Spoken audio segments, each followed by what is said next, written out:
ప్రస్తావిస్తున్నాను. ప్రధానమంత్రి గారు పదే పదే తల్లిని చంపి బిడ్డను తీశారు అన్న ఒక్క పదం వల్ల చాలా రచ్చ అనేది తెలంగాణలో నడిచినటువంటి పరిస్థితి రాజకీయంగా మనం చూసాం. ఇప్పుడు ఆల్రెడీ రాకేష్ గారు కూడా, స్వామి కూడా ఆ వ్యాఖ్యలను ప్రస్తావించారు.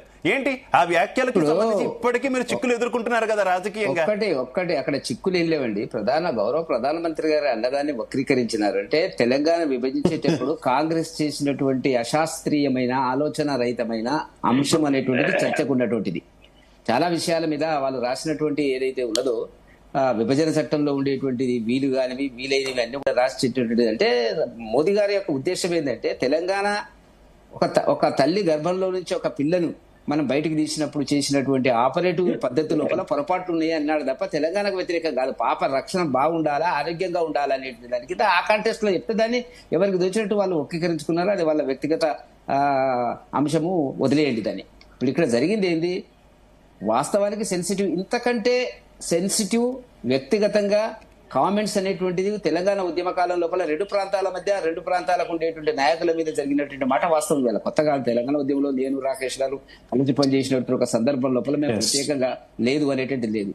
సరే, అంతకంటే ఘోరంగా మాట్లాడిన రెండు ప్రాంతాలకు సంబంధించినటువంటిది ఆవేశాలు పెరిగినాయి. రకరకాలుగా ఉద్యమం ఆనాడు వచ్చినటువంటి దాంట్లో ముందుకెళ్ళినటువంటి సందర్భం లోపల అవి అవసరము అనుకున్నారు ఆ ప్రాంతం వాళ్ళు, ఈ ప్రాంతం వాళ్ళు, ముఖ్యంగా తెలంగాణ ప్రాంతం వాళ్ళు. ఎందుకంటే తెలంగాణ భాష, యాస, కట్టు, బొట్టు, వంట వీటన్నిటి మీద ఒక చర్చ జరిగింది కాబట్టి, విమర్శ జరిగింది కాబట్టి తెలంగాణ ప్రాంతంలో ఉండేటువంటి ప్రజలు బాధపడ్డటువంటి సందర్భం. సరే, ఇవాళ నిజానికి పవన్ కళ్యాణ్ గారు ఆ మాట మాట్లాడకుండా ఉంటే బాగుండేది, దానికి సందేహం లేదు. ఆయన చాలా స్పోర్టివ్ పద్ధతిలోనే ఏదన్నా జరిగితే గౌరవప్రదంగానే ఒప్పుకుంటాడు అనేటువంటిది. మరి కొంతకాలం 2-3 రోజులు చూద్దాం మస్తాన్ రావు గారు అన్నట్టుగా అభిప్రాయం. కాకపోతే ఏంటంటే మంత్రులు రాజకీయ కోణం లోపల ఒకరి తర్వాత ఒకరు మాట్లాడితే సరిపోతుంది కదా, ఒకరి తర్వాత ఒకరు దానికి అంటిపెట్టి ఫ్యూయల్ వేస్తున్నట్టుగా కనపడుతున్నట్టు అది మంచిది కాదు. రెండు ప్రాంతాలకు సంబంధించిన చర్చ లేదు వల్ల వాళ్ళ పాత్ర మన పాత్ర ఎందుకని క్వశ్చన్ అయితే అట్లానే క్వశ్చన్ మార్క్ కింద ఉండిపోయింది. వెంకటరెడ్డి గారు ఏంటి అంటే స్థానిక సంస్థల ఎన్నికల్లో ఏమైనా ఉపయోగపడుతుందనా, లేకపోతే బీఆర్ఎస్ దగ్గర మాకంటే ముందు బీఆర్ఎస్ ఉంది అనా, ఎందుకు ఒకేసారి ఇప్పుడు కట్టకట్టుకొని కాంగ్రెస్ లీడర్స్ అంతా ముందుకు వస్తున్నారు ఈ అంశం మీద?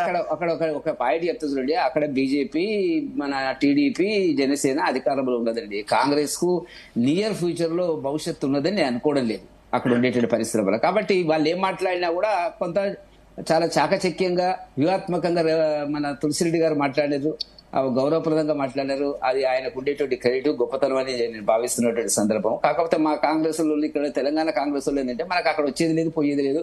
ఓ మాట అంటే ఇక్కడ కొంత సెంటిమెంట్ రేకెత్తించినట్టుగా కనపడుతుంది అనేటువంటిది. సరే, ఏది ఏమైనప్పుడు కూడా ఈ చర్చ ఎక్కువ కాలం కొనసాగకుండా దానికి ఒక పరిష్కార మార్గం ఉండాలి, గౌరవప్రదమైనటువంటి పరిష్కార మార్గం రావాలని మనం కోరుకుందాము. అన్ని ప్రాంతాలు ఒకసారి రాజలింగం గారు వెర్షన్ విందాం. ఆయన ఇందా నుంచి పాపం మ్యూట్ లో ఉన్నారు. రాజలింగం గారు నమస్తే అండి. కంటిన్యూ. ఇప్పుడు వరకు అంటే నేను కొంచెం 10 నిమిషాలు లేట్ అయినా నాకు సిగ్నల్ ప్రాబ్లం ఉంది. అంటే ఇప్పుడు పవన్ కళ్యాణ్ గారు, నేను ముందు మాట్లాడి మీకు ఇవ్వలే, మళ్ళీ మొదటి నుంచి మాట్లాడతాను. ఇప్పుడు స్వామి ఆయన రాకేష్ గారు కూడా మాట్లాడారు, వారిది కూడా విన్నాను కొంత.